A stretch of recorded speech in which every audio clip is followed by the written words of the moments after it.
if you just check on and see if they're all right. We like to know what's going on, and you say, and Ray and Chen wants to know what's going on, and Pop wants to know what's going on, and he wants American out there to see it, and then he wants Americans to be seen out in the villages. To let the people know that we're here and we're still supporting the program. It's a good program and good people to work with. Pop and all these guys are great. Pop people. This is glutinous rice. It originally comes in from Thailand, packaged in 100-kilo bags. USAID has a contractor in Vientiane that triple bags the rice and cornmeal and salt for drops. The reason that it's put in triple bags is to resist breakage. It's undoubtedly cheaper to land rice than it is to drop it because on landing rice there is practically no breakage. The rice is delivered at Watai Airport where it is warehoused and palletized. The two bottom bags on the pallet are securely tied so that when the rice leaves the aircraft, the pallet does not fly up and hit the horizontal stabilizer. The remaining 7 bags are stacked on top of the first 2. The bags are shaken out so that they're as flat as possible and laid on a wooden pallet that is equipped with guide rollers to slide easily up and down the roller conveyors that are mounted in the aircraft. Each pallet is made up of 9 bags of rice. Each bag weighs 40 kilos, and the entire package is tied with a series of double ropes across the top and a slip knot in one side. The purpose of the slip knot is to provide a means for attaching a 15-foot static line. The other end is attached, of course, to the anchor line cable in the aircraft. As the rice is dropped over the DZ, the entire pallet leaves the aircraft, and at about 10 feet below the aircraft, the static line jerks the slip knot loose, and the bags begin immediately to separate. The purpose of this is to ensure that each bag hits the ground individually as opposed to allowing the entire pallet to hit the ground as a unit. So we have found that when this happens, the entire package is apt to burst and a lot of rice is lost. When the bags hit the ground individually, there is comparatively little loss. In addition to delivering glutinous rice by free fall, we also deliver cornmeal and salt by the same method. Here is patching up the ruts caused by the rain and marking it and making sure that the runway surface is smooth and suitable for use by fixed-wing airplanes. So this site is pretty primitive, and the tools available for use in constructing a runway. So we have to resort to very, very primitive methods, which rely on manpower alone. We use, as you can see, these dirt drags, which are simply burlap sacks, usually left over from a previous rice drop to the area. And I explained to them how to build these simple little wooden tampers for compacting the clay on the runway. And the villagers build the runway for their own use, medical evacuations, supplies, medical supplies. This strip is about 670 feet long with a safe usable width of around 44 feet. It's only usable by Porter and Helio aircraft. It cannot be lengthened, obviously, due to the terrain limitations. When you turn to final approach, somewhere from base to final, and usually fairly far out, if you're loaded, you arrive at a point where you have to land the airplane. Due to the surrounding rising terrain on the other end of the strip, there's nothing to do but land it. Water buffaloes, people, whatever, or updraft, downdraft that further damage your attempt at a good landing, you still know that you have to get to the end of that strip and land the airplane. That's it. this makes you pretty careful about committing yourself to this condition. You find and remember the strips that you can't go around, that you have to land on, and so you make every precaution that you can to be sure that you'll be able to safely land the airplane the first time. These are things that tax your ability to the utmost. Even the most experienced pilot tax them. These are the things that just interest me. To figure if it's possible to do this with a modicum of safety and a reasonable degree of surety that you will be able to get the job done, as opposed to whether you better just forget it and give up. You're charged with this almost every day, and judgment's left to you all day long. For most everybody here that sits in the left seat of an airplane has been in one war for sure, and maybe two or three. I personally have close to 15,000 hours, and I'd say probably the average of the captains out here is 10,000 hours or 7,000 at least.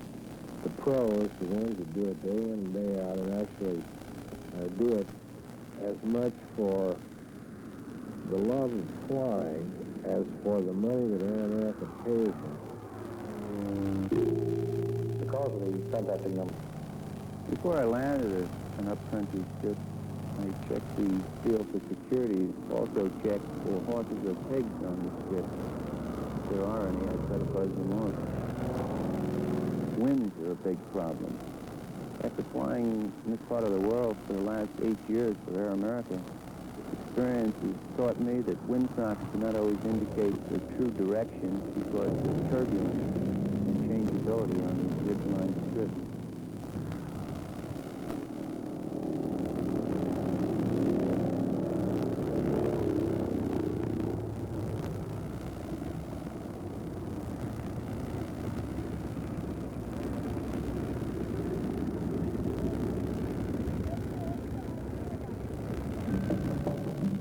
This is a tough trip. It's necessary that I get the maximum short takeoff and landing performance built into the airplane.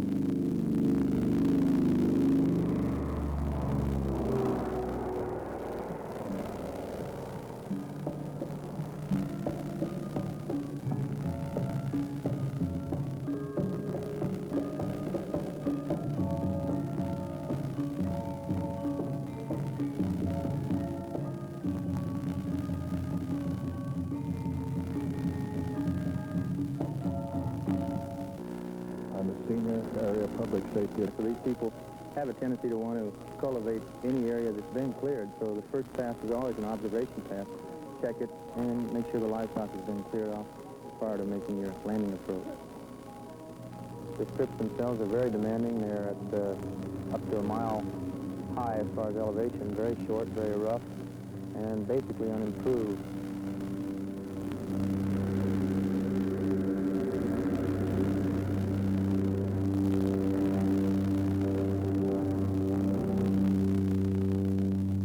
This particular strip here, to an old carrier pilot, reminds me of landing aboard a carrier, and that you're approaching it in a manner that you're flying the aircraft with power and attitude and not too high a rate of descent, and aiming for a particular point. Also, appropriate vehicle for carrying its own fuel around, simply because of limitations on weight and cubes. And in many cases, this is compounded by the altitude at which the location is situated, where you would almost be unable to bring in anything more than a drum or two of fuel. So in the case of the 123 fuel drops, this is primarily in support of the choppers and in some cases the light aircraft. There's no point in putting 4 barrels of fuel in a porter when you can drop the same 4 barrels on a pallet from a 123. Well, it's like a wagon. It's a very heavy airplane, heavy on the controls. As they say, it takes 2 men to board to rattle it around. But in my opinion, it's a good airplane. I don't think there's an airplane designed today that could do the job the 123 is doing. It's a coordinated effort between the co-pilot and kickers, the AFS, and the captain. When I have determined that I'm just about the right spot to drop, I call out over the radio to drop it. At free brief, my co-pilot hits the jet throttle switch. At the same time, I increase the lift engine to 100% power and start a pull-up and a climb. And this puts the airplane down in the position of the back end of it down a little bit so the load accelerates out the back end. What you really need is a fast acceleration when you drop. And the faster the acceleration, the faster the load departs the aircraft. And the faster the load departs, the smaller the DZ that you can put the load into.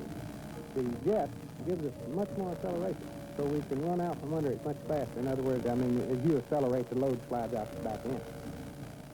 As soon as the load's cleared the aircraft, then the AFS calls that the load is clear, and at that time, my co-pilot reduces... Especially when you're working in remote areas away from a central location. Just flying around there, I'm always looking at villages and open areas and looking to see what's going on down there, so to speak, and always watching the weather. The weather is very changeable this time of year now. Thunderstorms can move in behind you and cut you off, and then you're out there and you run out of fuel before you can get back to home base, so to speak. You always have to think, well, I've got to get back tonight. And the weather's bad, or the possibility of thunderstorms will block my way back, so I better start a little earlier, or go around and put more fuel in so I can get all the way back, and things of this nature. Air America at Clark provides ground handling. Finds highly desirable and extremely valuable. For example, the work that has been done with the refugees here, we have been called upon to exert a maximum effort in getting poor people out of a threatened or dangerous area within a very short time. Air America has been able to come up with a maximum airlift in the shortest possible time. I also can't help but be impressed with the gallantry of the Air America pilots and crew members. I think another factor that's important here is the variety of Air America assets in the country today, which range from your small, short-trip takeoff aircraft such as the Porters through the workhorse of airlift, the 46s. We thus have a whole range of aircraft that can be used so that we are able to economize to a great extent and to fulfill the mission that's assigned to us here. For example, if you have to take a doctor and a patient into a small strip or out of a small strip, if you use a Porter, it would save a great deal of money than if you had to use some larger aircraft on such a humanitarian mission. This is usually done in a rather short span of time because the refugee movement is brought about by the advance of unfriendly forces, and it usually doesn't get started until the unfriendlies are within, let's say, hailing distance of where you're trying to remove the people from. So this adds a certain urgency to what we're doing, and means that you have to get as many people on the airplane as you possibly can and move them out as rapidly as you possibly can. It's sometimes a heart-rending sight to see these people, many of whom have moved countless numbers of times, getting on the aircraft with all their worldly possessions wrapped up in a bamboo or wicker container. You see an awful lot of sorrow, of hurt, of anguish, of people deprived of their livelihood, of families split up, of all the things that make up a migration of any kind of a population. This sooner or later gets to the guys. They get back and they don't want to talk about it at first, and finally they do, and they say, you know, it sure is a heck of a note the way things are going. And maybe I can get in one more trip today. I could quit at 6, but I'll make it 7, because if I take that 7th one, I'll get somebody out. Somebody who might be deprived of their liberty or made to carry 40-kilo rice bags down a mountain trail for the rest of the existence. And they begin to become compulsive for this sort of, one more trip means one more load. One more load means so many more people, either going in with supplies or coming out with people. And the job is to get their airplane there, fly it, take the load, bring it back, do it again. There's no question in my mind, moved by the enemy for many, many months and years would today be starving. You can almost see the hungry people surging forward to grab the rice when it lands, knowing that they're grateful for the way in which it's delivered to them by Air America, and you wonder what they'd do without it. There is an old story which maybe describes this, about one child who, when asked where rice came from, said it comes from the air, meaning that's where, in her opinion, it was grown, because throughout her life, that's the only place she'd seen rice coming from.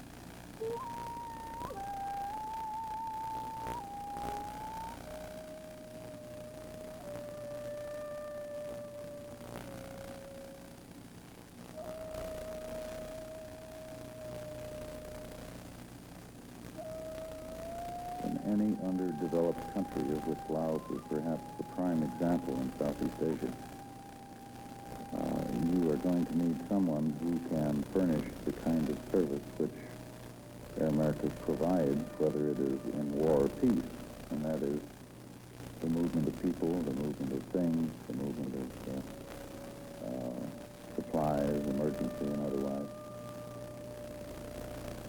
It's going to be a long time before this part of the world has anything approaching the Los Angeles freeway. And until it does, there has to be a substitute mechanism for getting goods distributed and raw materials collected. And only air can provide that. And we don't make policy in Air America. We simply execute the end product, which is deliver the goods wherever they may be.